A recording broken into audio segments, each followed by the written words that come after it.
É. Não, não é o meu.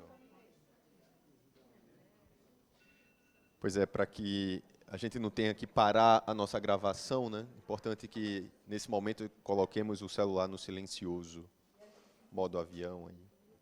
Vamos fazer.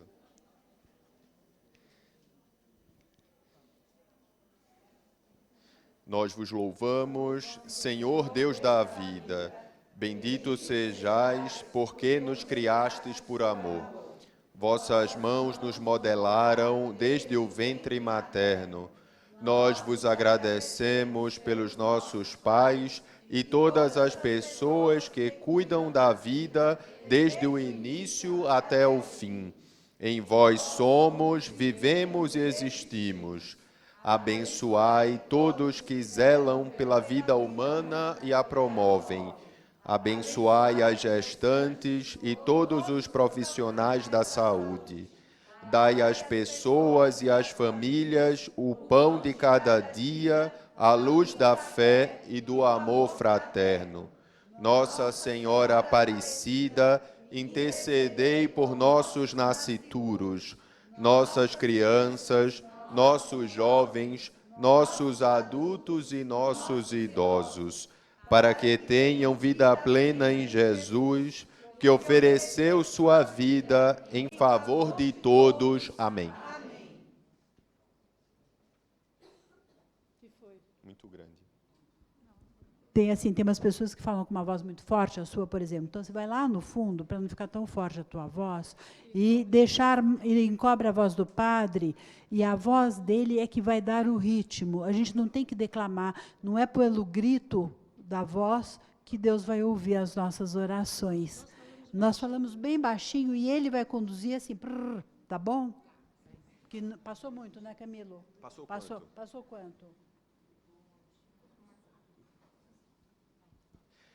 Nós vos louvamos, Senhor Deus da vida. Bendito sejais, porque nos criastes por amor. Vossas mãos nos modelaram desde o ventre materno. Nós vos agradecemos pelos nossos pais e todas as pessoas que cuidam da vida desde o início até o fim. Em vós somos, vivemos e existimos. Abençoai todos que zelam pela vida humana e a promovem. Abençoai as gestantes e todos os profissionais da saúde. Dai às pessoas e às famílias o pão de cada dia, a luz da fé e do amor fraterno. Nossa Senhora Aparecida, intercedei por nossos nascituros, nossas crianças, nossos jovens, nossos adultos e nossos idosos, para que tenham vida plena em Jesus, que ofereceu sua vida em favor de todos. Amém.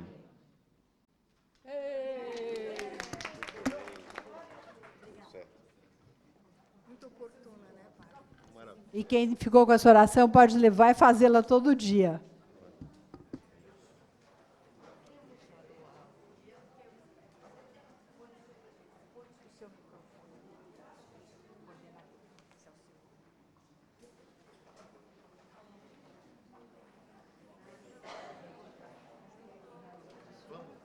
Então vamos agora. Então vamos ficar de pé agora. Vamos impor as nossas mãos sobre o Padre Rodolfo e vamos pedir que o Espírito Santo venha com poder sobre ele, para que ele seja assim a boca de Deus nesta tarde aqui no meio de nós. Vem Espírito Santo, com todos os corações dos vossos fiéis, mas especialmente nessa tarde do teu filho, teu consagrado. Ele que te traz vivo presente em cada Eucaristia, possa hoje ter nos lábios tudo aquilo que o Senhor vai lembrá-lo. Nós te louvamos e te bendizemos, Pai, pela vida do Padre Rodolfo, desde a concepção no ventre materno. Muito obrigada por essa escolha, obrigado por ele nos escolher para estar aqui no meio de nós também, em vez de estar lá nos Estados Unidos, né? Ele fez essa escolha, para nós ver assim, uma escolha que só Deus sabe o porquê, né, Padre? Então, que através desse teu sim, aqui nesta comunidade, o Senhor também possa receber todos os dons e carismas do Espírito Santo. Vamos pedir para Nossa Senhora cobri-lo com o manto dela e protegê-lo em todo sempre. Ave Maria, cheia de graça, o Senhor é convosco. Bendita sois vós entre as mulheres, e bendito é o fruto do vosso ventre, Jesus. Santa Maria, Mãe de Deus, rogai por nós, pecadores, agora e na hora de nossa morte. Amém. Muito obrigado, hein? Vou colocar um pouco para cá, para que todos consigam ver, eventualmente. Acabei preparando para o nosso encontro hoje um PowerPoint que acaba nos ajudando, sobretudo naquele momento em que a gente quer anotar alguma coisa, né? E fica um pouco acanhado em pedir para o padre repetir pela terceira vez. Então, basicamente, aquilo que eu vou falar vai estar esquematizado nesse PowerPoint, que, na verdade, é um Prezi, que ele fica no site do Prezi, vocês podem ter acesso o tempo que quiserem. O nome dessa preparação é A Virtude da Prudência. Então, você põe lá A Virtude da Prudência, Prezi, vai aparecer todo esse material para vocês, que vocês podem consultar a qualquer momento, sem nenhum problema, tá bem? Então, hoje nós vamos falar sobre a virtude da prudência, mas antes de nos determos propriamente nela, eu quis fazer uma retomada de um pouco daquilo que o padre João Funari comentou, que é o conceito, partir do conceito de virtude presente no catecismo, esclarecer dois outros conceitos que são chaves para que a gente possa entender bem virtude, presente na metafísica aristotélica e retomado por Santo Tomás, que são os conceitos de hábito, ato e potência, para que assim a gente possa ver a virtude da prudência propriamente dita, a sua antítese, ou seja, atos imprudentes, e um pouco mais detalhes ou mais coisas sobre a virtude da prudência. Nesse último ponto é basicamente como atingir a perfeição ou os caminhos de perfeição da virtude da prudência. Por isso, nós vamos começar. Eu ainda não sei usar muito essas coisas que me entregaram isso. Eu que passo, né? Vamos lá. Eu aponto para onde? Isso. Vocês vão ter que ter um pouco de paciência, tá? As coisas vão acontecendo aí. Pronto, ótimo. Então, primeiro a gente parte, como eu havia falado, dessa própria definição que o Catecismo nos dá, no ponto 1803, sobre o conceito de virtude. Ele nos diz que a virtude, todo mundo consegue ver bem daí, a virtude é uma disposição habitual. Existem algumas palavras-chave, tá? A virtude é uma disposição habitual e firme para praticar o bem.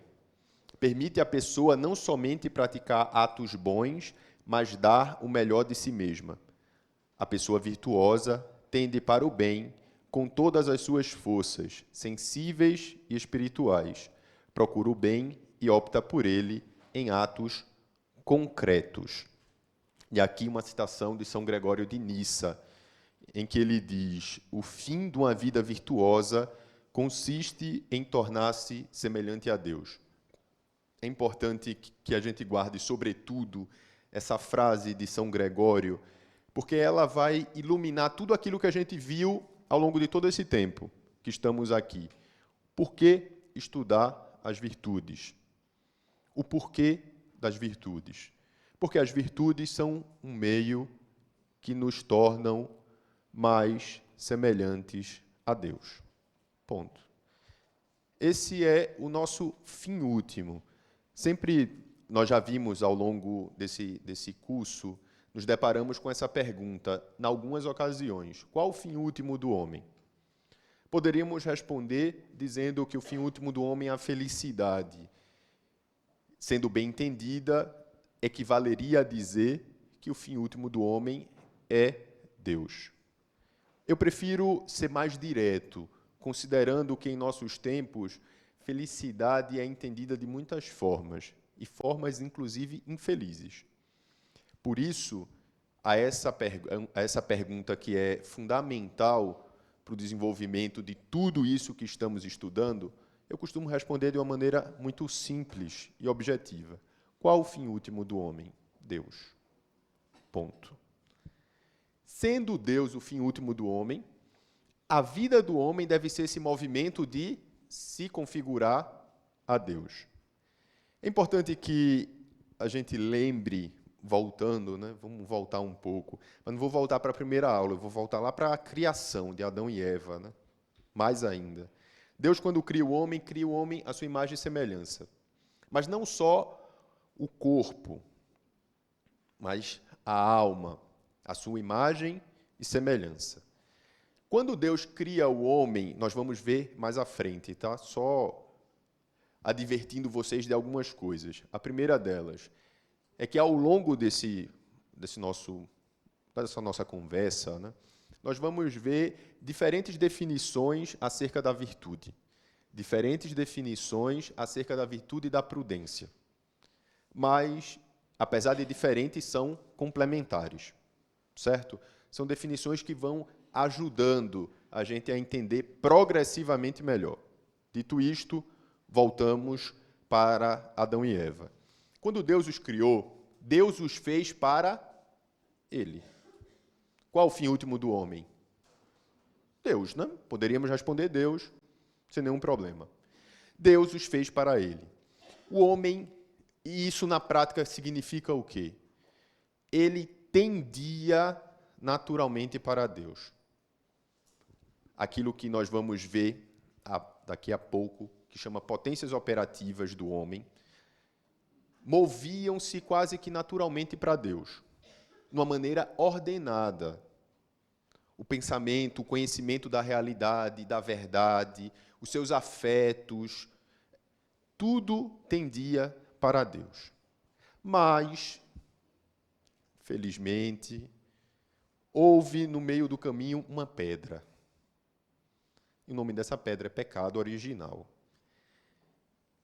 Essa pedra mudou de tal sorte a história humana que chegou até nós, não tendo efeito exclusivamente em Adão e Eva, mas em todo o gênero humano. Com o pecado original, houve uma desordem interior. Aquilo que a gente chamou, e vamos ver em outras ocasiões, potências operativas do homem, que é o conceito que Santo Tomás usa, que tendia naturalmente para Deus, ficou bagunçado. E isso a gente percebe de uma maneira muito prática na nossa vida, que faz ecoar aquelas palavras de São Paulo: nem sempre eu faço o bem que quero, mas o mal que eu não quero. Isso daqui não precisamos nos delongar em muitos exemplos. Cada um de nós vai pensar em muitas circunstâncias na nossa vida, em que a gente tinha consciência do que era o certo a fazer, mas a gente não conseguiu fazer. Por quê? Porque depois do pecado original, houve em nós uma desordem. Mas, padre, o batismo não fala que, na hora do batismo, lá, não fala que apaga, né, o pecado original? Certo, apaga, está certo. Mas não apaga as consequências dele. Aquilo que a gente chama de mancha do pecado original. Isso permanece. Permanece no homem essa desordem interior. Desordem nos afetos, desordem nos apetites, desordem na razão. Permanece. E, por causa disso, nós, que antes, lá na criação, a gente tendia naturalmente para Deus, agora não mais.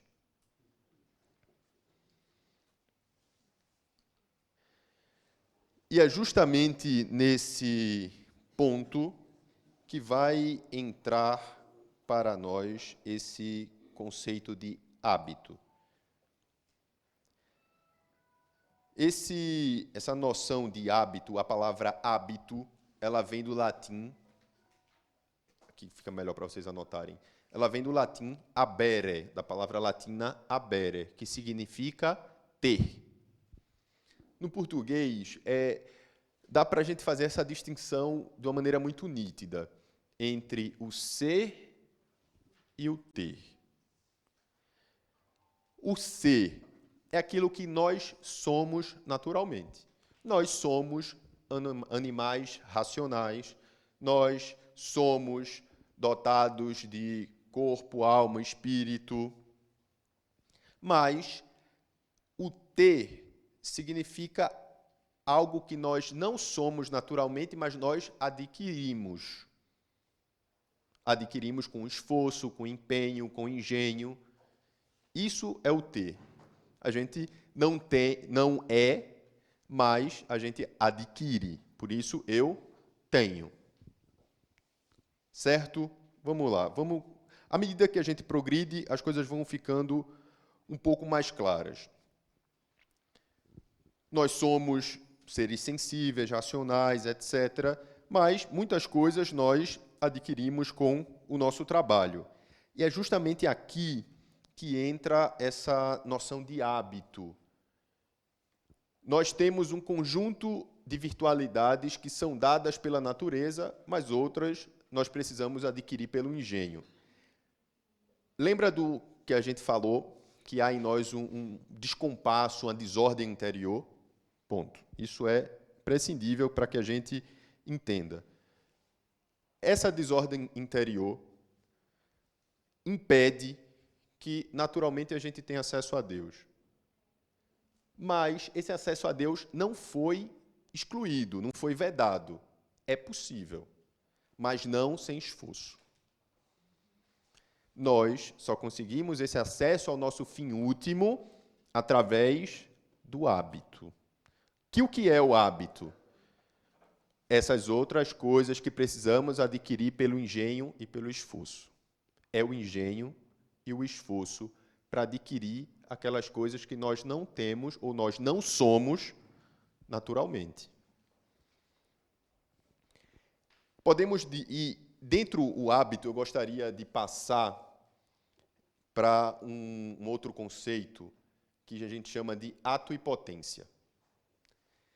Podemos dizer, apenas de uma maneira sumária, que potência é uma determinada capacidade de uma perfeição qualquer. Eu vou resumir isso daqui de uma maneira mais fácil. Não precisam se concentrar muito nisso. Mas o que é a potência? Vou dar 2 exemplos. Toda semente é uma árvore em potência. Conseguem perceber? O que tem numa árvore, tem ali na semente. Mas, para que aquela semente desabroche, é preciso uma série de esforços. A gente precisa primeiro plantá-la. Precisa plantá-la não de qualquer forma, numa terra boa. Adubar essa terra, regar. E fazer um esforço para evitar pragas, para que essa árvore que está contida ali desabroche da melhor forma possível. Entendem? A árvore está na semente em potência. Certo? Vou dar um outro exemplo, deixando de lado as árvores e falando de nós. Nós temos o potencial, temos a potência de tocar piano. Todos nós, todos nós. Mas, se a gente sentar diante de um piano de cauda maravilhoso e começar a tocar, a gente não vai tocar do nada. Por mais que tenhamos aquele ouvido absoluto, por mais que tenhamos qualquer tipo de superdotação, mas não vai sair nada. Talvez alguns acordes ali desafinados. Nós tocaremos piano à medida em que a gente pratique. Quanto mais a gente pratica, melhor a gente vai tocar. Conseguem perceber a potência passando para o ato? Qual é o ato? Tocar piano. Quanto mais eu me esforço, quanto mais eu me empenho para traduzir aquela potência em ato, mais esse ato se desenvolve. Certo ou errado? Todo mundo consegue perceber isso com muita clareza. Pronto, é isso. Estão craques em Aristóteles. Ponto. É exatamente isso. O conceito de ato, potência. Tem em nós impotência. esse dom de tocar piano. Mas esse dom só vai, vou usar uma expressão, desabrochar à medida em que a gente estude. A gente precisa saber o que é uma escala musical, precisa saber um pouco, né, de teoria musical, e pratique. Tem essas duas dimensões, né? Um pouco intelectual, tem que saber, olha, cada tecla corresponde a uma nota. Tecla branca, as pretas são oitavas, né? E aí a gente vai aprendendo, né? Intelectualmente e na prática. Certo? Ok. Por exemplo, um cachorro, ele não pode tocar piano nunca. Por mais que a gente veja esses vídeos assim no, acho que é TikTok, né? Não sei nem se pode falar essas coisas, está sendo filmado. Mas assim, tá lá o gato, né? Pá, pá, pá. Tá, ele não está tocando piano, né? Não está. Você pode adestrar, condicionar, mas ele não está tocando piano. Percebe a diferença? Por quê? Porque ele não tem isso em potência dentro dele. Ele não tem a potência de tocar piano. Certo? Nem um border collie, um cachorro, né, super inteligente, esperto, não vai tocar piano. Certo? Ele pode ser condicionado para reproduzir alguns movimentos, mas tocar piano, não. A potência é uma determinada capacidade para uma determinada perfeição. Entende? Potência como capacidade a ser desenvolvida com esforço, luta, hábito. O ato é aquela perfeição adquirida. É aquela perfeição, digamos assim, alcançada e que preenche aquela potência de tal modo que ela fica realizada. Entendidos? Isso, o ato é a concreção, a concretude, a realização daquela potência. Certo? Vamos avançando. Nós temos o apetite irascível, falávamos de potências operativas. É importante esse termo, apesar de ser um termo um tanto quanto assustador, né? Potências operativas, o que isso significa, né? Então, são justamente essas disposições que Deus colocou em nós ao nos criar, que tendem para Ele. Lembra que a gente falou que o homem tendia naturalmente para Deus e o pecado original provocou uma desordem? Pronto. Santo Tomás nos fala de 4 potências operativas. Quais são? Apetite irascível, apetite concupiscível, vontade e razão.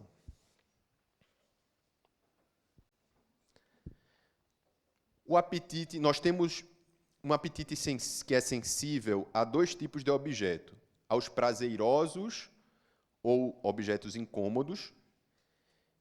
Em relação aos objetos prazerosos, nós temos um apetite concupiscível, ou seja, um apetite que a gente tende a gostar daquilo, né? Sente prazer com aquilo. Diante dos objetos prazerosos, nós sentimos prazer. Em relação aos objetos incômodos, nós temos um apetite irascível. Irascível fica muito óbvio, né? Ira, né? A gente sente uma certa repulsa diante de objetos incômodos, nós sentimos naturalmente uma repulsa. Por último, nós temos a razão, que é a potência mais alta. E é a potência que, digamos assim, gera a vontade. Da razão, da potência da razão, se gera a vontade. Deus colocou essas potências justamente para que nós realizássemos esses atos a fim de chegar no nosso fim último. Qual é? Deus. Poderíamos dizer também de outra forma, a bem-aventurança eterna, o céu. Mas é tudo Deus. Certo? Seguindo. Nós já percebemos que esse desequilíbrio, esse descompasso interior entre essas potências dificultam que aquilo que está em nós em potência se concretize em ato. Não é isso? Exato. E a pergunta, aqui está toda a questão que nós colocamos em relação às virtudes. O que fazer quando nós temos potências que não conseguem chegar aos seus atos? Esse é o problema. Porque, diante do pecado original e da sua repercussão, que bagunçou essas potências operativas, o que resta de nós, ou o que resta a nós agora? Se contentar com esse distanciamento de Deus e ficar vagando por aqui? A resposta, como nós já intuímos, é não, né? E qual é a resposta? A resposta é a virtude. A virtude é justamente esse meio, ou esse movimento, que nos ajuda a passar da potência para o ato. Aquilo que antes era natural, agora exige de nós esforço. Segunda-feira eu falava um ditado que minha avó sempre repetia, e não é inédito, porque eu já falei outras vezes aqui, mas sobre o esforço. Ela dizia que a vida só é dura para quem é mole. E é um pouco isso, né? Então, quem é molenga, a vida atropela. Quem não se esforça para nada, tal, a vida atropela. E ela não sabia, mas isso é Santo Tomás. Olha aí. Então é isso, né? Só olha, é exatamente isso. A vida só é dura para quem é mole. Ou seja, se a gente não procura se esforçar para passar daquilo que nós temos em potência para o ato, a gente vai ficar covardes, né? A pessoa realmente molenga. Um ponto, e aí é justamente, né? Aquilo que nós não somos por natureza, nós podemos adquirir pelo engenho, pelo esforço. Certo? Uma coisa que é importante a gente ter em mente: nós não somos virtuosos por natureza. Nós não somos virtuosos por natureza. Nenhum ser humano. Nós não somos virtuosos por natureza, salvo a Virgem Santíssima, que foi preservada do pecado original e das suas repercussões por uma graça divina. Mas nós, não. Nós precisamos adquirir as virtudes. Elas não nascem em nós espontaneamente. É verdade que as sementes das virtudes estão em nós, como em potência. Já nos foi dada por Deus. Estão em nós em potência. Estão inclinadas para o bem. Mas como a nossa sensibilidade está completamente desorganizada e a razão tem dificuldade para conhecer o bem, então isso é muito pouco. E o que é que a gente precisa? Do hábito. Lembra a definição de razão, a definição de virtude que a gente viu no primeiro slide, tirada do Catecismo número 1803, disposição habitual. E o que é o hábito, afinal? A mediação entre a potência e o ato. Movimento. Não podemos entender a nossa vida espiritual de uma maneira estática, parada.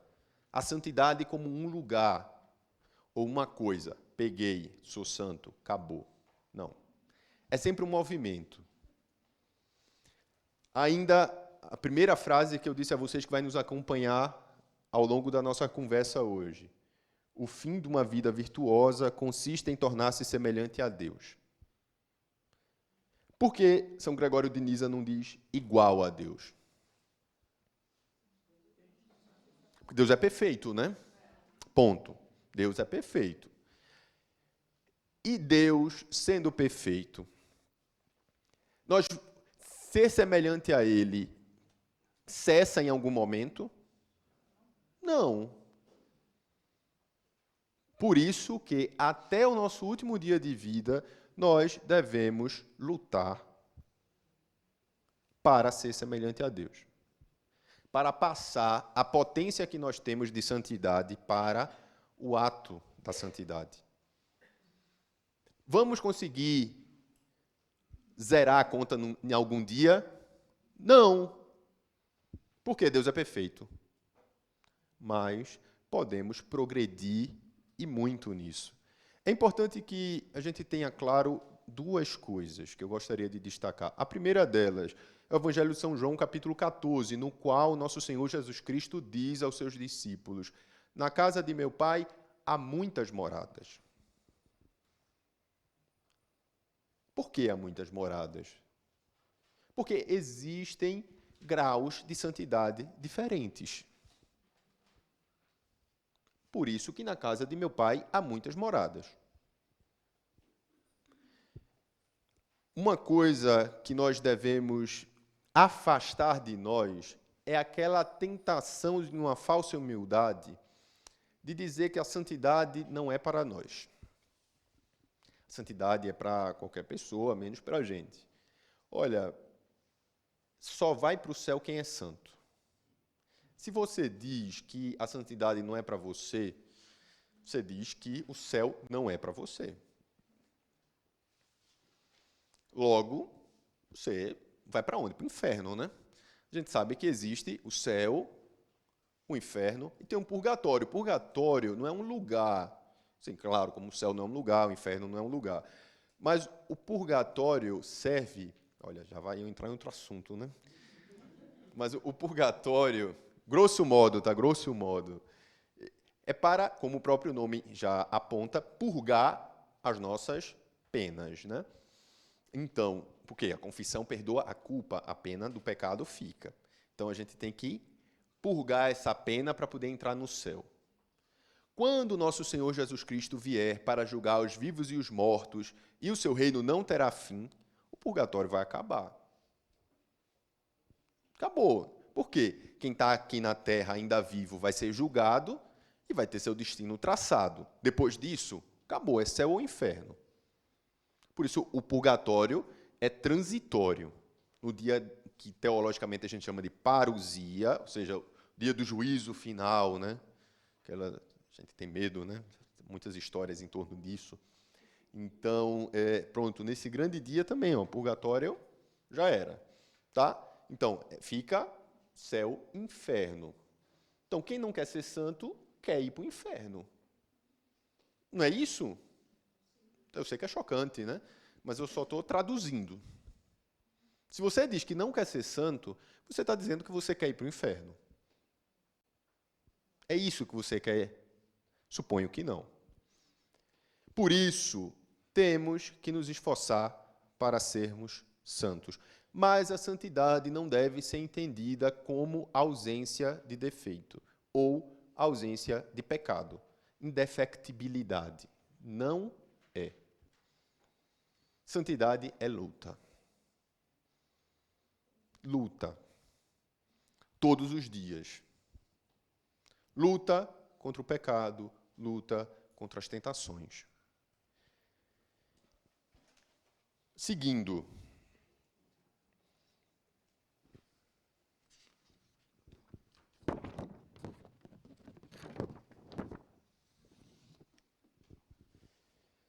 As nossas potências operativas, elas estão ordenadas aos seus atos, mas elas ficam sempre aquém, ou seja, um pouco abaixo deles, longe deles, porque são deficitárias em relação aos atos.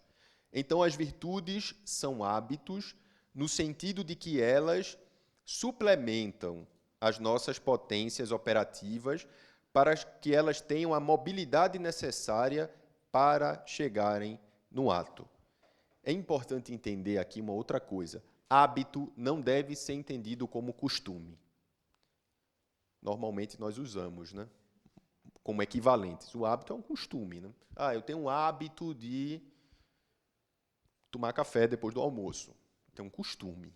É quase instintivo fazer isso, né? Termina o almoço, naturalmente eu já pego o café e já e já vou tomar o café. Às vezes, muitas das vezes, sem pensar, porque isso é um pouco o que distingue um costume, né? Então, isso é algo que eu faço irrefletidamente. Vou fazendo aí, já se tornou automático em mim.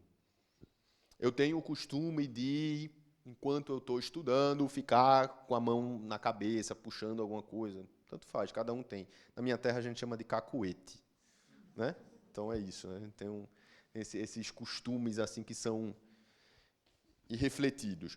Por que um hábito não pode ser um costume? Tem um artigo de um dos moralistas católicos que o padre Michelino apresentou, chamado Survey Pinkers, que ele fala: por que o hábito é tudo menos um costume? Um artigo vale a pena ler, espero não estar cometendo nenhum sacrilégio, que eu vou resumir em poucas frases. Mas, no fundo, porque um costume ele é algo quase como automático, irrefletido. Um hábito ele tem que ser sempre um ato livre. A gente sempre tem que querer fazer. Por isso, a gente precisa pensar antes de fazer. A virtude não é algo automático. A virtude, para ser um ato virtuoso, tem que ter sempre uma possibilidade de pecado. Podendo pecar, eu escolhi não pecar. Se você é obrigado a fazer aquilo, não tem mérito. Se você já faria aquilo de uma maneira automática, não tem mérito. É você, num ato livre, você pode fazer ou não fazer, e você opta por fazer. Certo?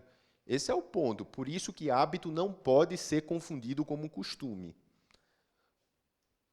O hábito, ele é justamente essa força, esse engenho que nos leva da passagem daquilo que nós temos em potência para o ato. Mas esse é um movimento que nunca termina. Na segunda-feira, em que a maioria eram mais jovens, eu contava uma história que, em Recife, eu atuava com o grupo de São Rafael, que é um grupo de apostolado para rapazes mais jovens, de 20 anos, por aí, nessa faixa etária. E hoje em dia está a moda academia, né? Eu chamava de halterofilismo, mas ninguém chama mais assim, eu descobri. E aí eu tinha que entender um pouco como funcionavam as coisas para poder dar exemplos melhores para eles, né? Para que ali fazia parte do universo da garotada, tal, vocês sabem muito bem disso. E segunda-feira eu usava esse exemplo da virtude comparando com a academia. Porque, olha, primeiro, ninguém vai se dispor a, eu quero ser santo, e sem nenhuma prática consegue virtudes heróicas. Não. Tem que começar aos poucos. Um passo depois do outro. Um passo depois do outro. Às vezes eu falava justamente manifestando essa questão da internet. A internet é um grande aliado para nós, eu falo ser humano em geral, mas também pode ser um grande vilão, depende muito do uso, como qualquer outra ferramenta. Muitas vezes a gente olha a internet, vê ali, olha, sei lá, uma grande pessoa que a gente admira muito, né? E de repente a gente diz, eu quero ser igual a ela. Mas olha, ela simplesmente não acordou e disse, eu vou ser assim e está assim. Ela lutou muito para poder ser daquele jeito, conseguir uma consistência de virtudes daquele jeito. Então, você tem que passar pelo processo. E, voltando para a academia, eu dizia, olha, ninguém vai na academia no primeiro dia e vai levantar uma barra olímpica, né, que eu descobri que tem 20 quilos, só a barra, e ninguém vai levantar no supino 100 quilos. No primeiro dia de academia. Não vai. Você vai começar só com a barra, passando vergonha. Depois você vai botar 2 anilhas de 5 e assim aumentando progressivamente. Quando você chega no tão sonhado 100 quilos, você diz, olha, essa era a minha meta, né? Só ser um bodybuilding. E chegou nos 100 quilos e você parou um ano de ir para a academia. Quando você volta, você não levanta mais os 100 quilos. Não levanta mais. Por quê? Porque para você manter aquilo dali, exige esforço. Assim também é a virtude. Não vai chegar um momento em que você vai dizer, ufa, consegui, vou cruzar as pernas e descansar. Não vai. Isso não é virtude. Entende? É um movimento que vai durar até o nosso último suspiro. A gente vai se esforçar até o fim. Poderíamos comparar esse movimento da virtude como uma fisioterapia espiritual. Vocês sabem muito bem, aqueles que fazem fisioterapia. Você está completamente entrevado. Você vai fazer a fisioterapia, você percebe como melhora. Mas vai parar. Para 1 ano, 2, 3. Quando você voltar, você está pior do que você estava antes. Impressionante isso, né? Então, é isso. A gente tem que estar exercitando a nossa alma. Como fazemos isso? Através do hábito, que é justamente essa mediação entre a potência e o ato. Entendendo o hábito desse jeito, a gente equivale ele à virtude. Mas, afinal de contas, o que é virtude? Virtude vem do latim virtus, que significa força. Todo mundo esperava, acho que uma definição melhor, né? Mas não tem, é essa mesmo. Virtude vem do latim virtus, que significa força. Elas são forças, são habilidades, são capacidades que a gente adquire como fontes suplementares para as nossas potências operativas, a fim de que elas consigam chegar aos seus atos próprios. Ou seja, a gente são realmente força, músculos, que vão nos ajudando a que a gente chegue no fim último para o qual a gente foi criado. Qual é? Deus. Sem a virtude, a gente não consegue chegar. Esse é o ponto. Por isso que o fim de uma vida virtuosa consiste em tornar-se semelhante a Deus. Uma vida que não é virtuosa não consegue tornar-se semelhante a Deus. E quem não é semelhante a Deus, quem não luta para sê-lo, não entrará no reino dos céus. Explicado por A mais B? Acho que sim, né? Vamos seguir.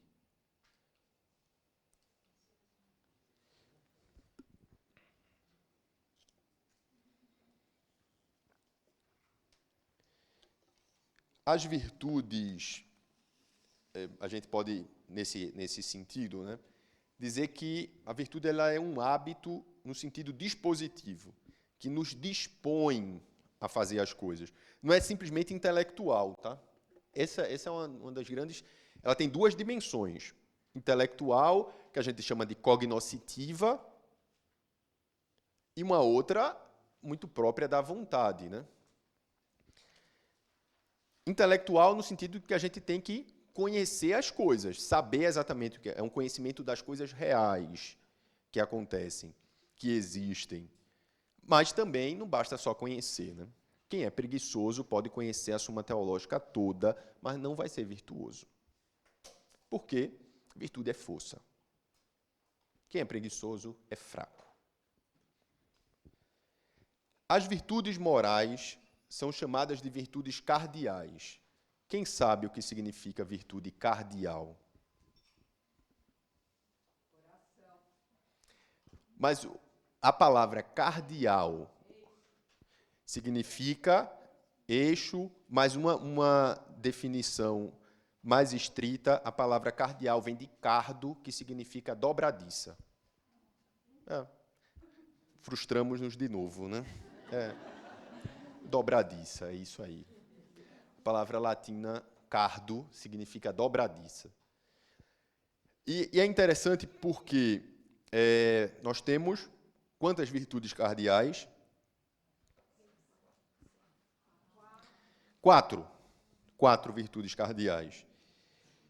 Essas 4 virtudes cardeais se desdobram, ou dela se desdobram, as demais virtudes morais. Todas as outras virtudes vêm dessas 4. Por isso que elas são dobradiças. Porque delas se desdobram todas as outras.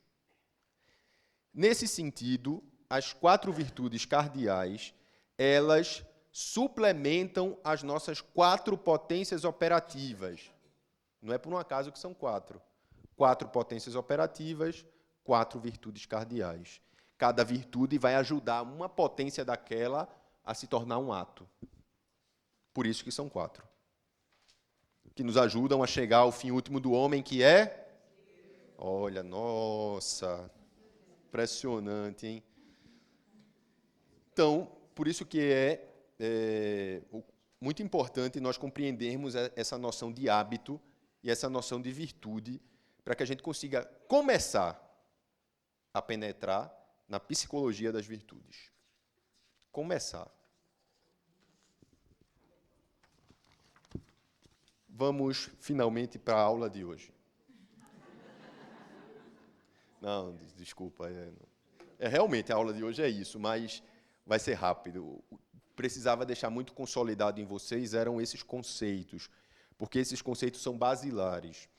E esses conceitos foram explorados ao longo das últimas aulas, mas precisava porque aos poucos a gente vai explorando ele através de perspectivas diferentes e vai trazendo mais clareza a eles. Primeiro, uma controvérsia, prudência. Que controvérsia é essa? Normalmente nós entendemos a prudência de uma maneira distorcida daquilo que ela é de fato. Como assim? No conceito generalizado de prudência, tem um sentido de uma receosa, ponderada autoconservação e uma quase patológica solicitude de si mesmo. Ou seja, tem que ser prudente, não pode entrar em confusão. Por que não pode entrar em confusão? Porque eu quero me preservar a mim mesmo. Tem que ser prudente, olha para os dois lados. Por quê? Porque eu quero conservar a minha vida e não ser atropelado. Certo? Entende? A prudência ela é frequentemente entendida entre nós como algo utilitário. E qual é a utilidade? Preservar a mim mesmo. Eu preciso me preservar, por isso eu não falo o que eu penso. Porque se eu falar o que eu penso, todo mundo, né, vai me crucificar.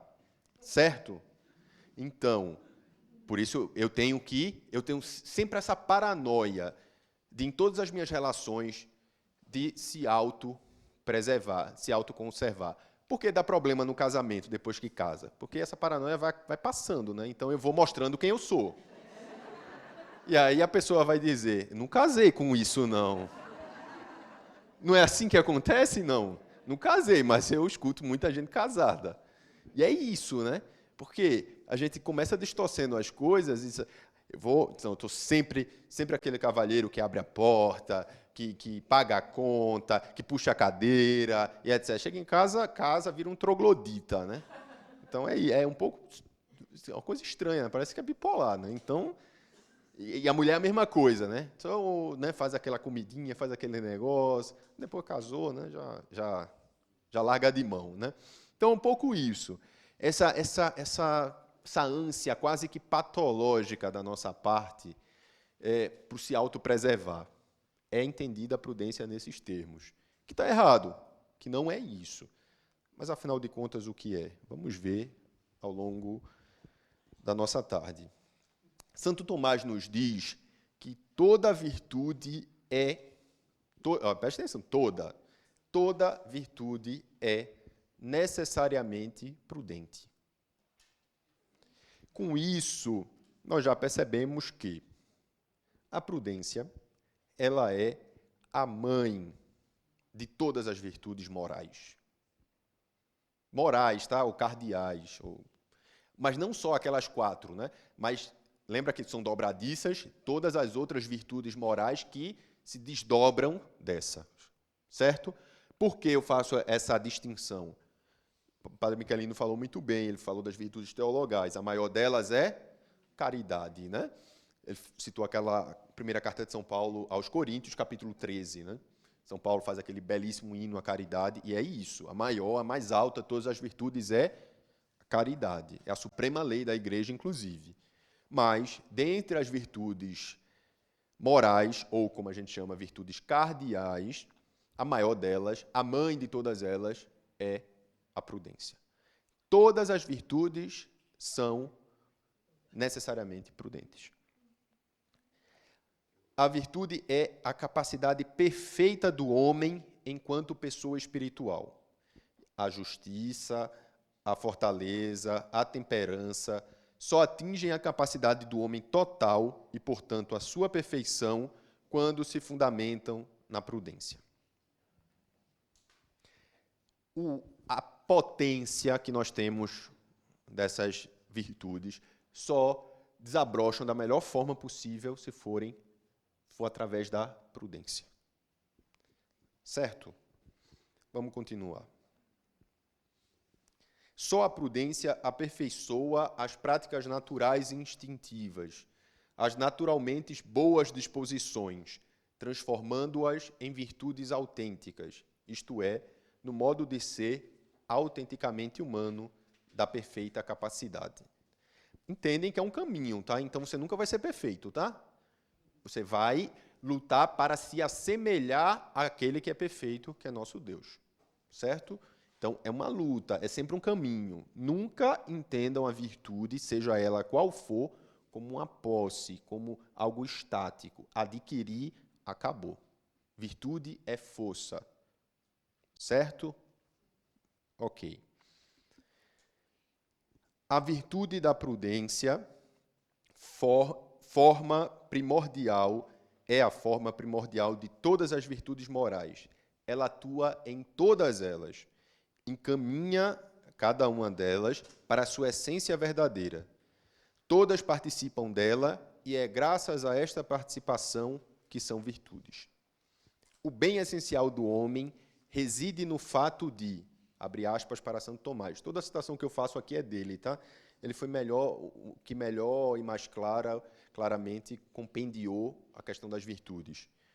Abre aspas, a razão que se aperfeiçoa no conhecimento da verdade, modelar e informar interiormente o seu querer e a sua ação. A primazia, né, a importância da prudência sobre as demais, ela significa que a realização do bem tem como pressuposto o conhecimento da realidade. Só posso fazer o bem se eu souber o que é. Eu conhecer a realidade mesma, né? É necessário, dizia Santo Tomás, que o prudente conheça não só os princípios universais da razão, mas também os aspectos particulares em que se situa o seu procedimento moral. Muito bem, o que isso significa, né? Esse é o ponto. A prudência, lembra que a gente falou que ela tem essas duas dimensões, uma cognoscitiva, outra volitiva, né? Uma intelectual, de conhecer a realidade, e outra de fazer. Ponto. Esse conhecimento não basta só princípios universais, porque cada caso é um caso. Um exemplo prático, vou voltar àquilo que o padre Michelino falou. Faltar à missa de domingo é pecado ou não? Sim. Isso é um princípio universal. Faltar à missa de domingo, nesse caso, né, é pecado.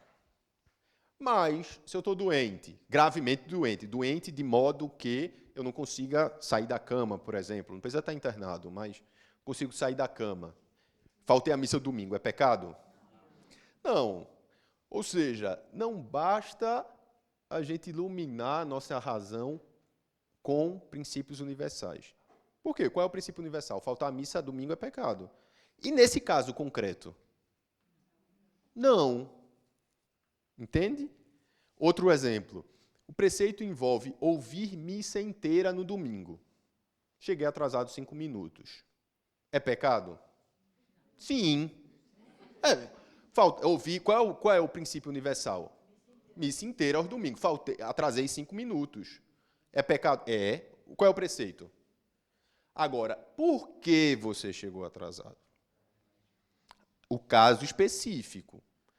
Porque eu estava assistindo o jogo do São Paulo e Flamengo, quando eu vi já estava na hora, já foi, né? Se o padre fosse São Paulino, ele ia dizer que valeu. Mas o padre não é, mas também não é flamenguista, tá? Então, não se preocupa. Mas então, se tem uma... Por exemplo, eu saí no horário habitual, peguei um trânsito inesperado. Por isso me atrasei. É pecado? Não. Por quê? Porque não teve intenção da minha parte. Porque também não foi aquela coisa assim, fiquei em casa, de preguiça, tal, deu o horário da missa.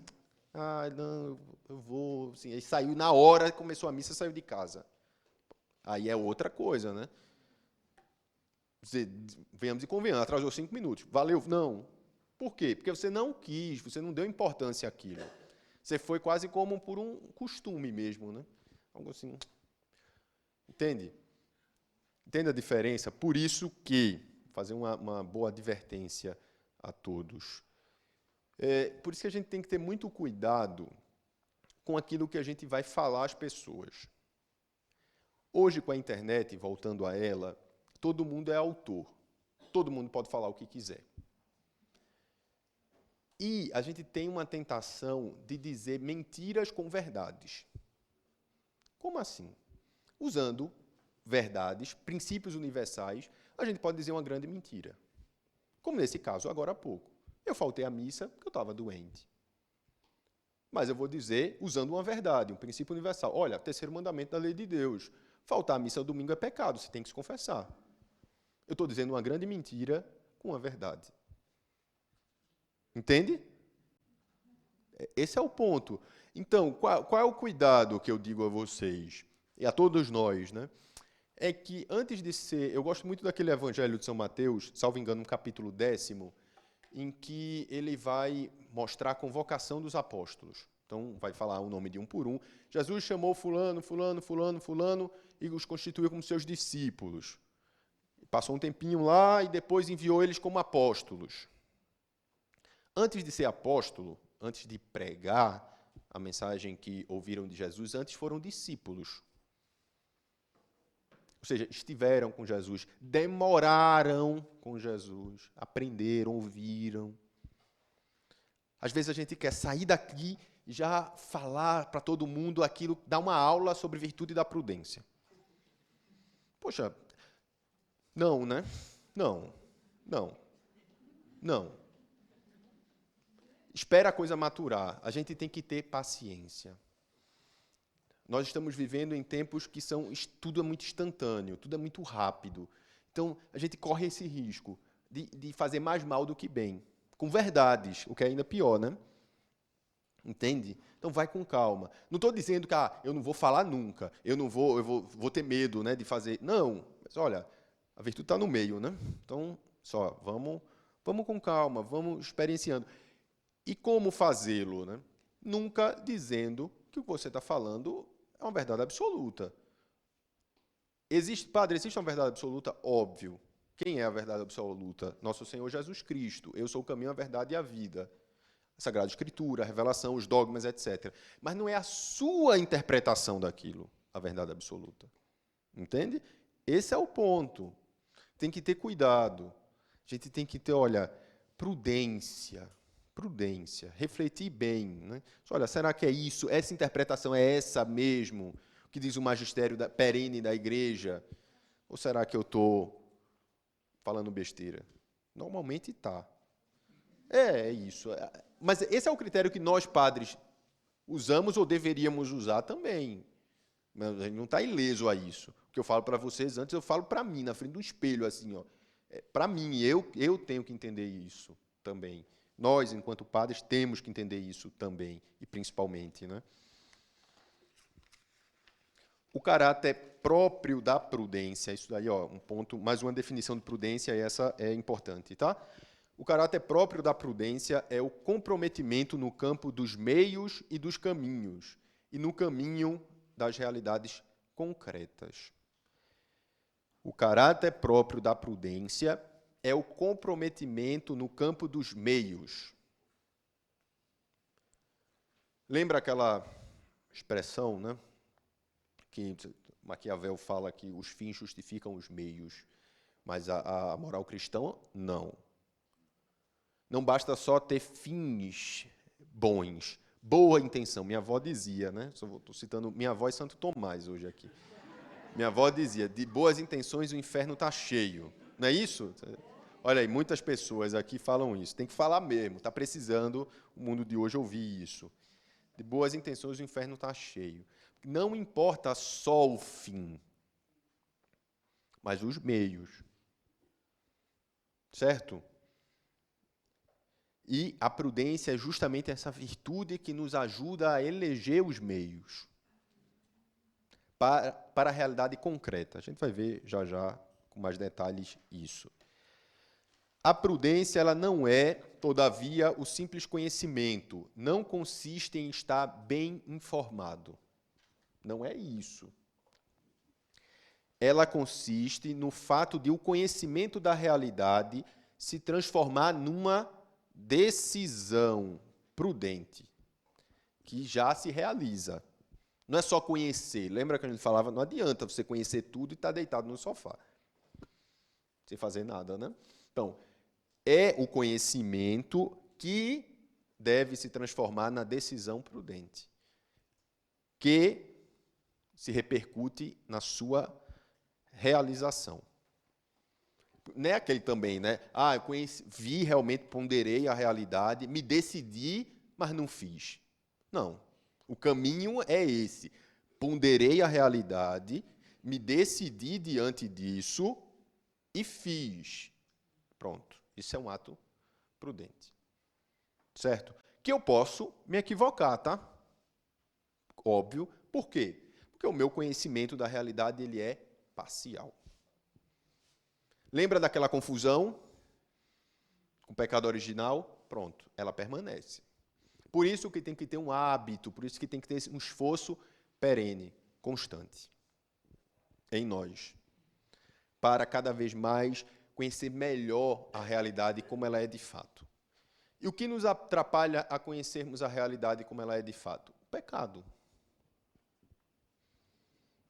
O pecado, eu sempre costumo usar essa imagem. O pecado é como uma catarata, que à medida em que permanece, se desenvolve. E vai fazendo com que a gente veja a realidade cada vez mais turva, impedindo com isso que a gente seja prudente. Certo? Vamos agora para os atos contrários à prudência, que chamamos de imprudência. A minha lista vai ser muito menor do que a do Padre Michelino, tá? Prometo. Até porque quem sofre no confessionário somos nós. Não, tudo bem, trouxe pouca coisa. Acho que 6. Então, irreflexão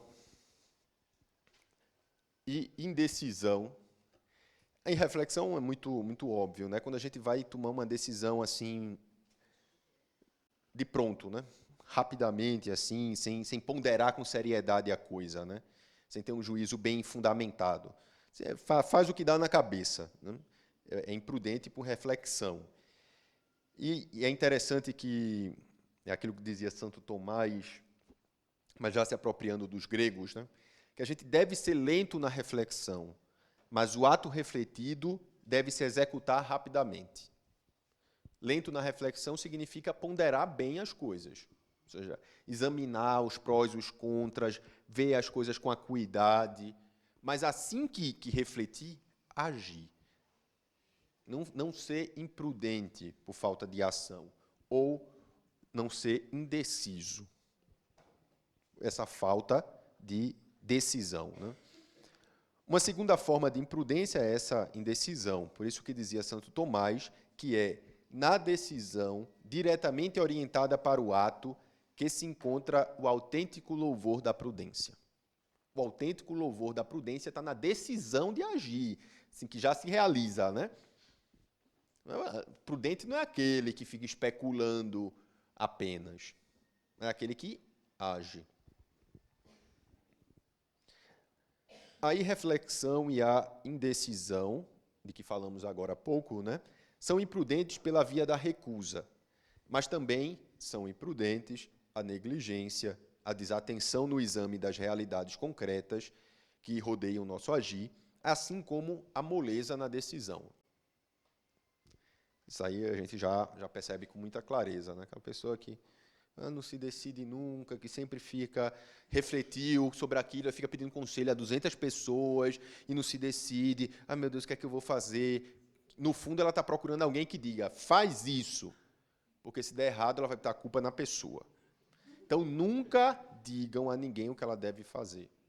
Por quê? Porque você vai estar tirando um ato livre da pessoa. Podemos apontar princípios que vão iluminar a ação dela, mas não vai dizer o que ela tem que fazer. Às vezes, pode chegar alguém para o padre, diante disso, eu deixo meu namorado ou não deixo? O namorado é seu. Só você que vai decidir isso, não sou eu, né? Ou qualquer outra opção, né? Diante desse emprego, o que é que eu faço? Reflita. Por quê? Quais são os elementos que a gente pode ponderar para ajudar nessa decisão? Mas a decisão, no fundo, é sempre da pessoa.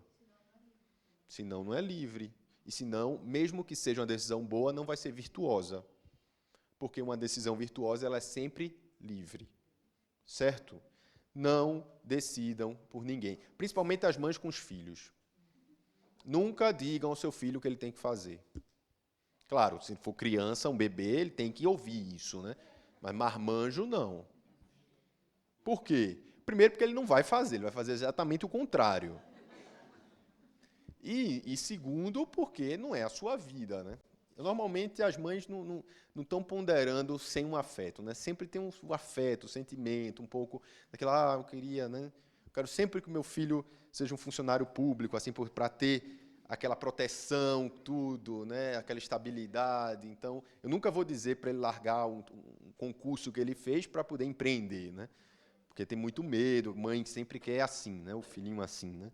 Então, para evitar confusão, não se metam na vida dos seus filhos. É isso aí. A não ser que eles peçam um conselho. Pedir um conselho é diferente do que você dizer o que ele tem que fazer, certo? Pedir um conselho, a gente vai ver já já, é ajudar a discernir, certo? Muito bem. Uma coisa que aqui, uma última, né? A astúcia. A astúcia é sempre uma falsa prudência.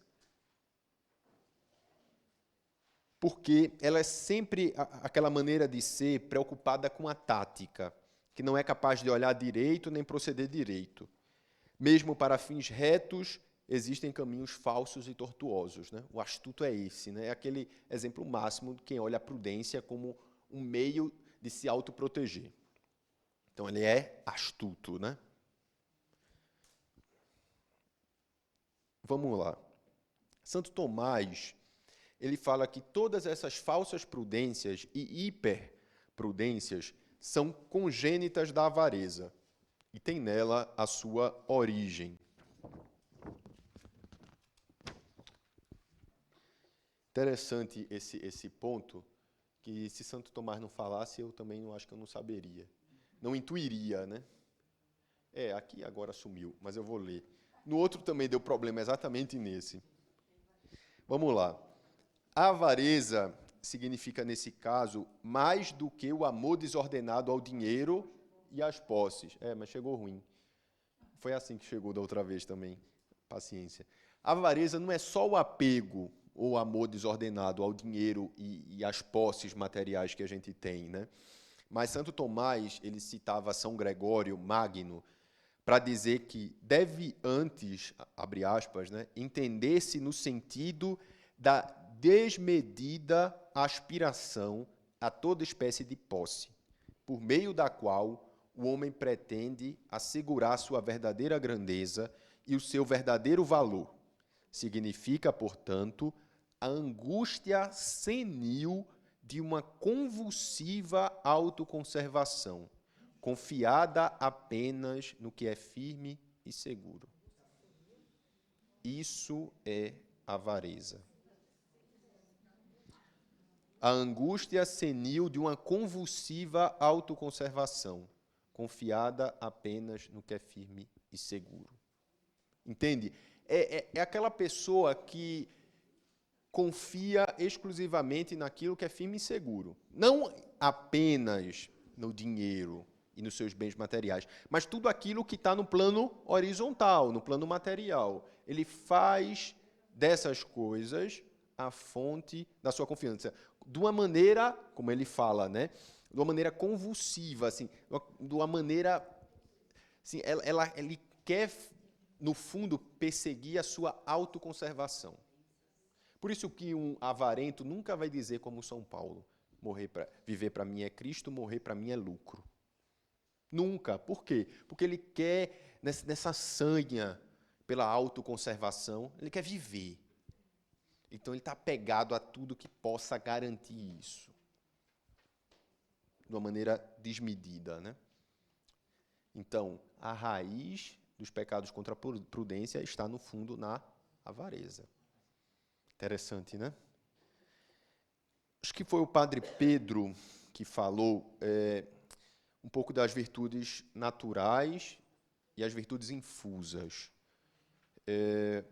Claro, existem as virtudes infusas que nos foram dadas por dom de Deus, que não são só as virtudes teologais, como falou o padre Michelino, que são virtudes que Deus nos deu, né?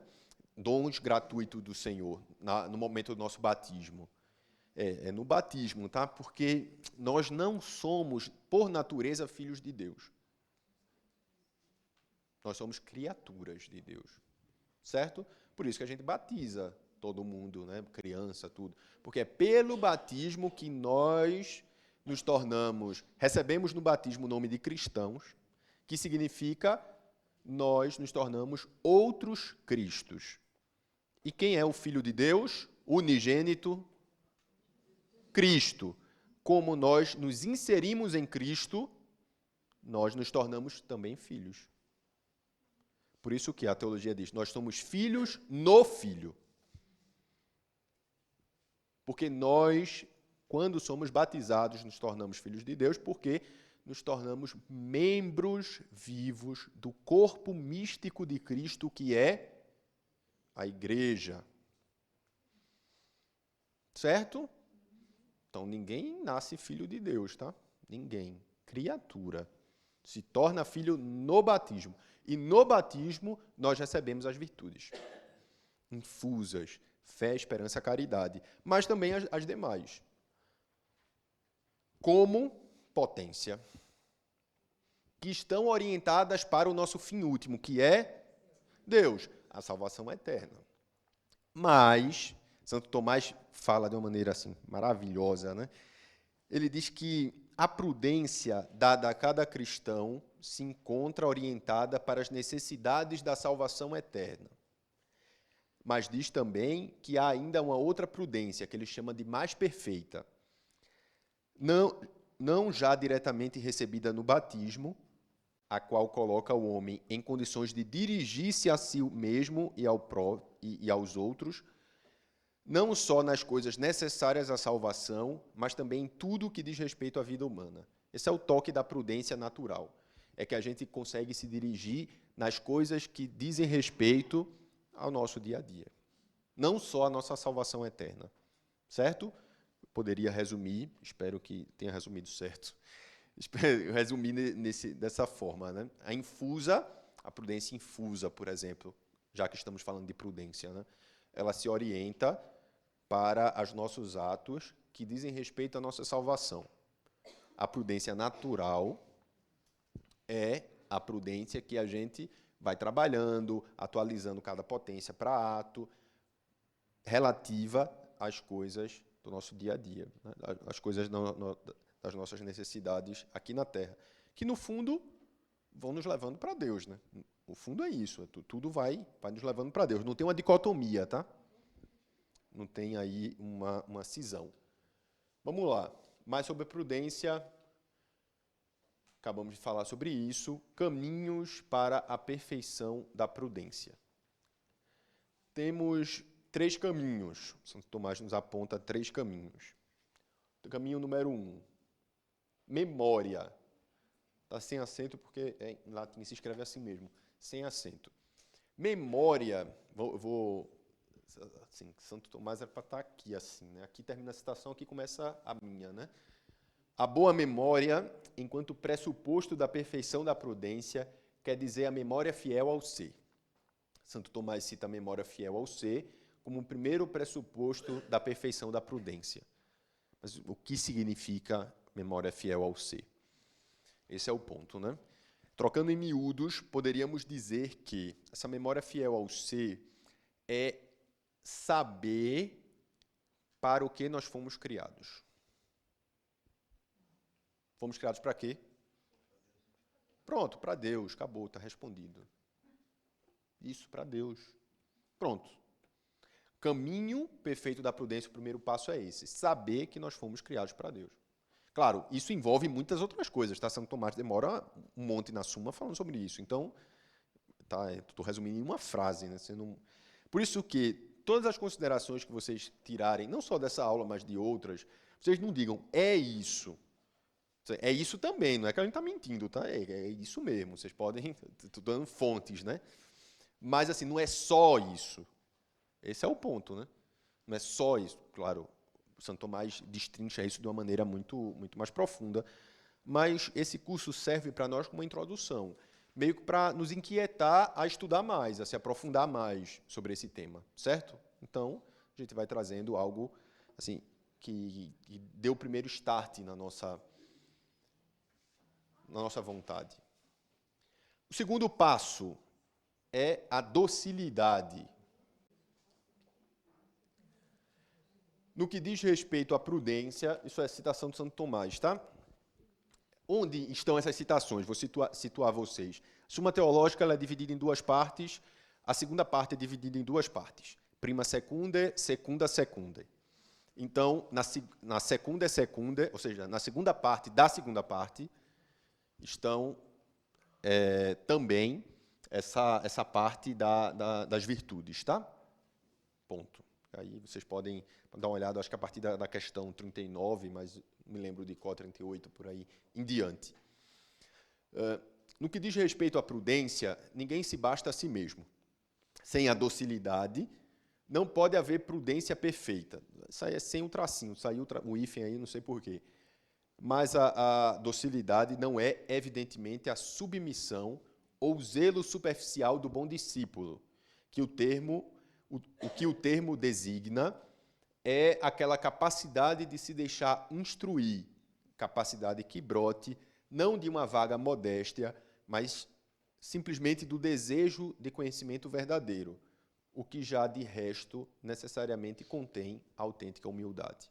Ou seja, não é uma coisa passiva, né, que os outros vão, faz assim, tal, não.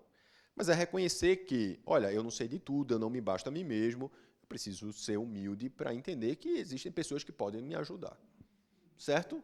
Esse é o ponto. E quem está nos ajudando hoje? Santo Tomás, né? Muito. Então, é isso, né? Não é superficial, brota de uma humildade verdadeira. Esse é o segundo passo para a perfeição na prudência, docilidade.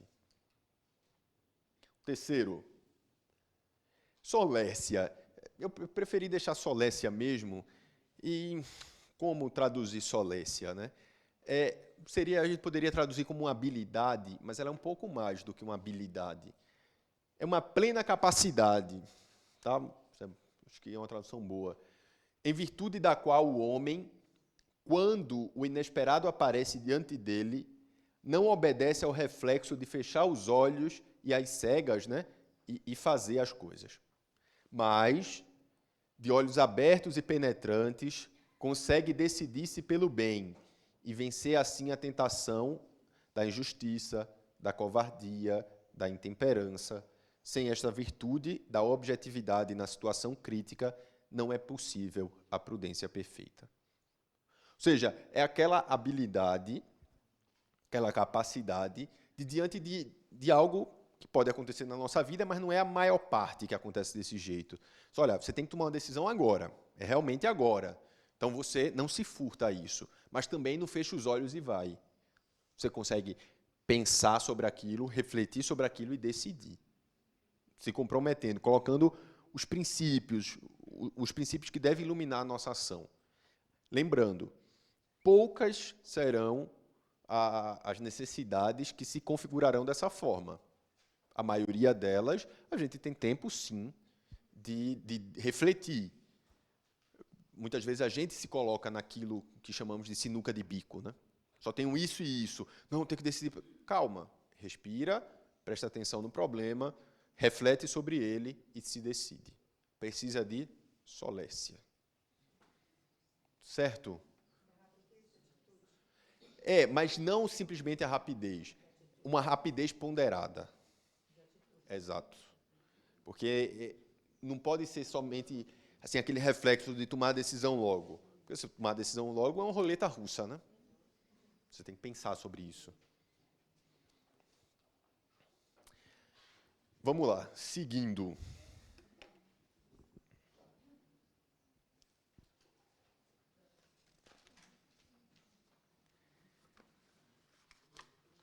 O que falamos até agora sobre a virtude da prudência parece nos guiar por um caminho que é muito individual.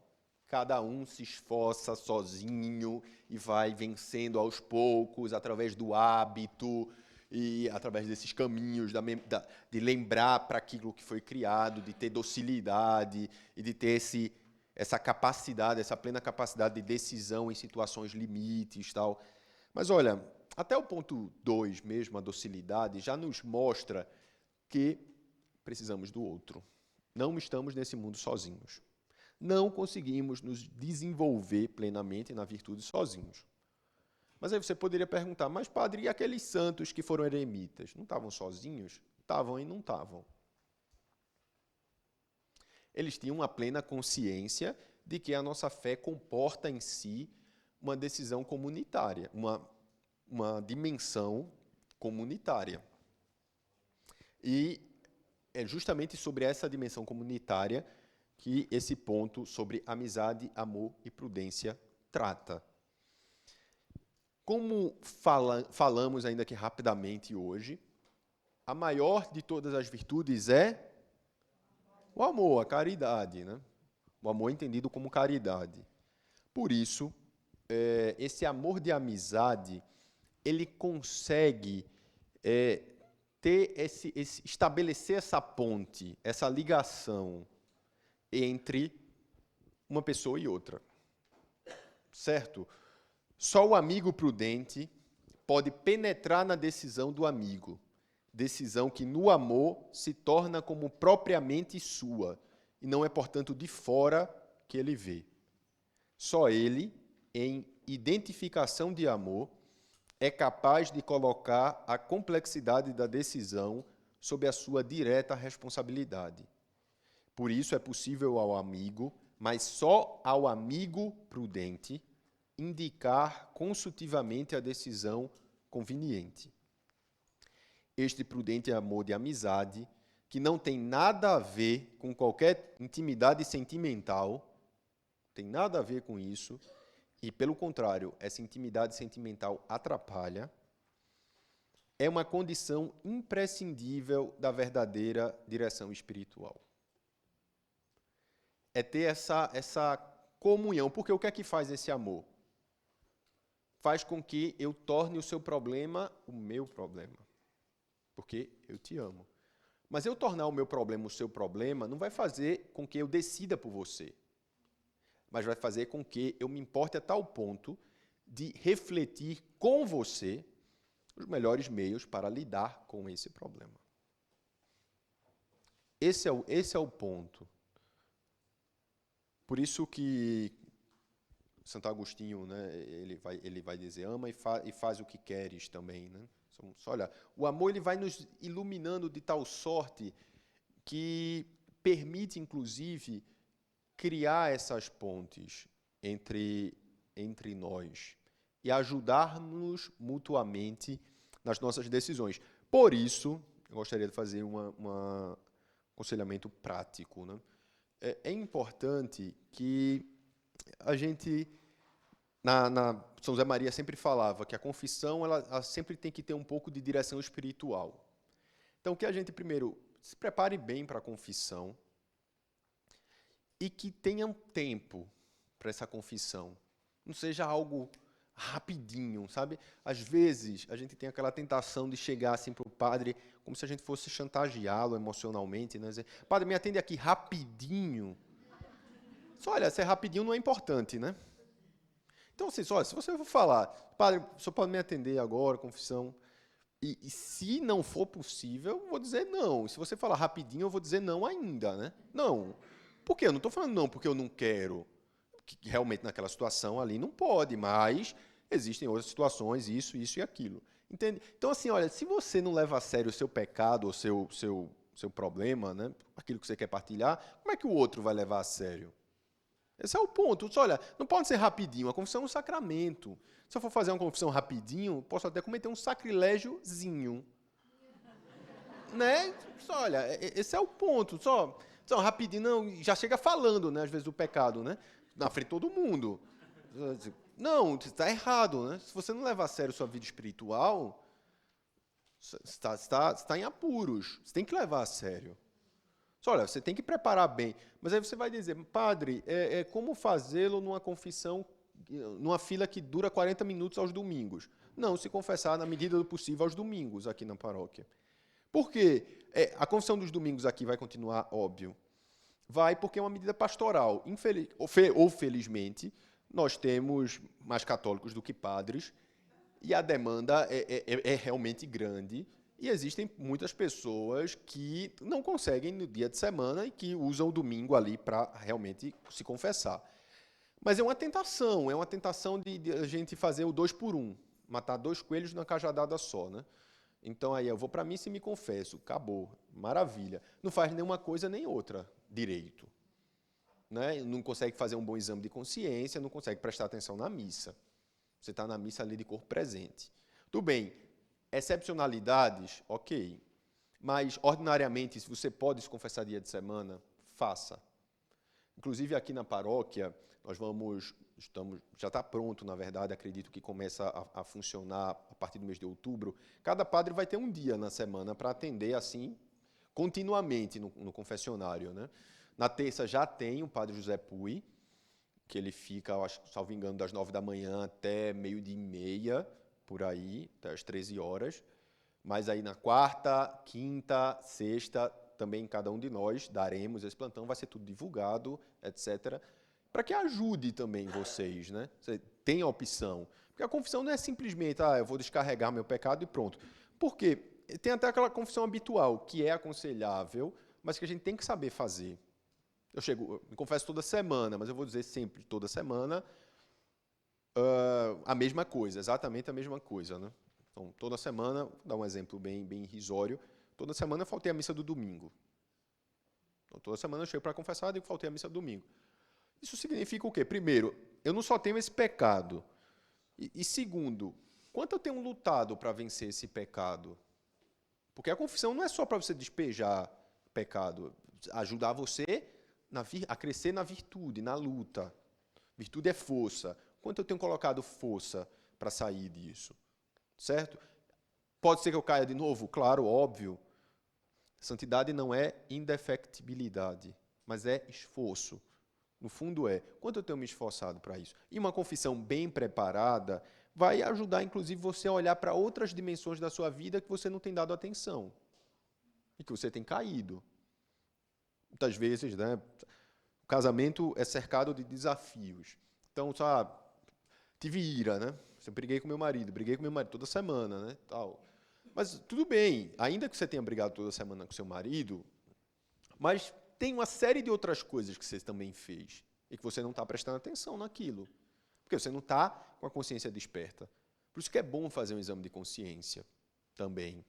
Olha, vou examinar bem minha consciência, ou seja, eu vou gastar algum tempo refletindo sobre a minha vida desde a minha última confissão. Para preparar a confissão. Para algumas pessoas é útil anotar. Anota. Agora, não vai fazer aquela lista interminável de 50 páginas. A última vez que eu me confessei, semana passada, eu trouxe 50 páginas. Não, tem alguma coisa errada. Certo? Então, assim, olha, prepara bem, se prepara bem e procura valorizar também a tua vida espiritual. Não fica nesse negócio de dizer, é rapidinho, é só um negocinho. Tira diminutivo, né? Só, olha, leva a sério. Realmente, olha, discutir com meu marido não é um negocinho. É uma coisa séria. ainda que ele dê motivos, ainda que ele dê razão, mas eu tenho que... Olha, por quê? É uma pessoa que eu prometi a Deus viver pro resto da minha vida. Eu vou viver o resto da minha vida todos os dias discutindo, vai virar um inferno. Estou mentindo? Não. Não, leva a sério isso. Ok? E não só isso, como as demais coisas, né? Para isso, tem que ter tempo. Para isso, tem que ter esse amor de amizade mesmo. Também na direção espiritual, né? Tem que haver isso, para que você faça o problema do outro também o seu problema, que você se importe verdadeiramente com aquilo, né? Um padre não é uma máquina, né? Chegou assim, pá, você não vai conseguir, né? Vamos lá, está terminando, tá?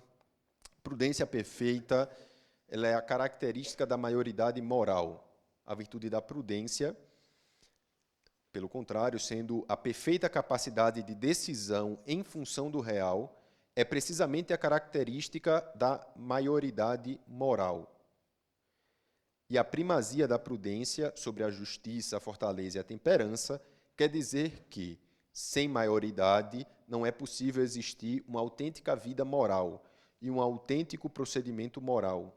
Se realmente a prudência é a forma fundamental e a mãe de todas as virtudes morais, isto equivale a dizer que é impossível educar um homem para a justiça, para a fortaleza e para a temperança, desde que, antes e ao mesmo tempo, não o eduque para a prudência. Para terminar, a função da virtude da prudência é antes o de encontrar os meios e os caminhos adequados aos fins e a adequada realização aqui e agora daquela orientação fundamental. Ou seja, tem essa dimensão, né, de encontrar os melhores meios para a potência virar ato, mas tem que ser aqui e agora. Não é aquela coisa assim, sabe? E não é orientado exclusivamente para a nossa salvação eterna, para o nosso encontro com Deus, mas é no aqui e agora, nos pequenos atos concretos do nosso dia a dia. Com isso, nós terminamos sobre a virtude da prudência.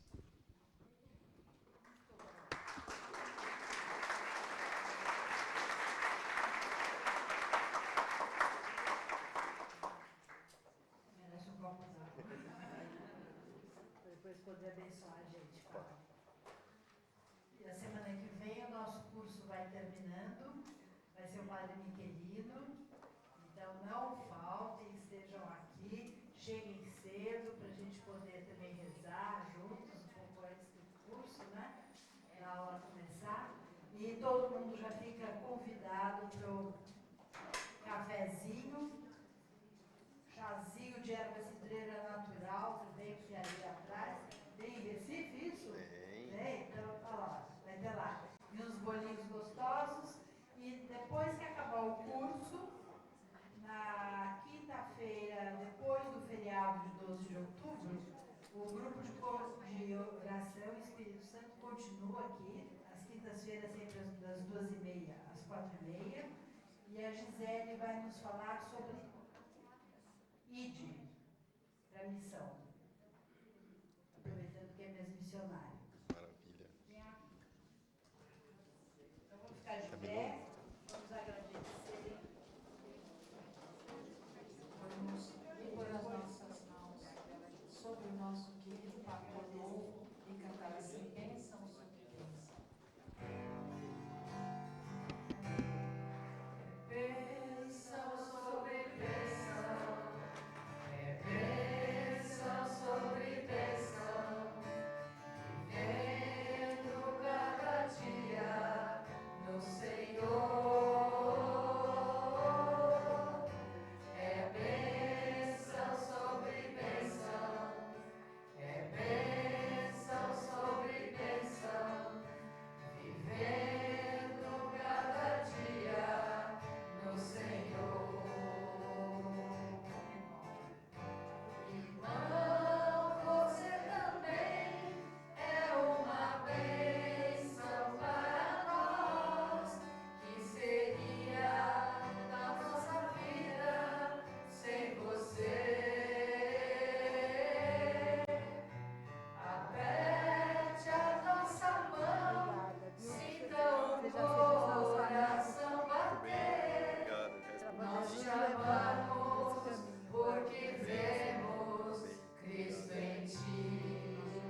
Muito bem, muito obrigado. Vamos receber a bênção, né? O Senhor esteja convosco. Pela intercessão de Nossa Senhora, a quem aqui invocamos pelo título de Nossa Senhora do Brasil, desça sobre cada um de vós as bênçãos do Deus rico em misericórdia, em nome do Pai, e do Filho, e do Espírito Santo. Amém. Muito obrigado.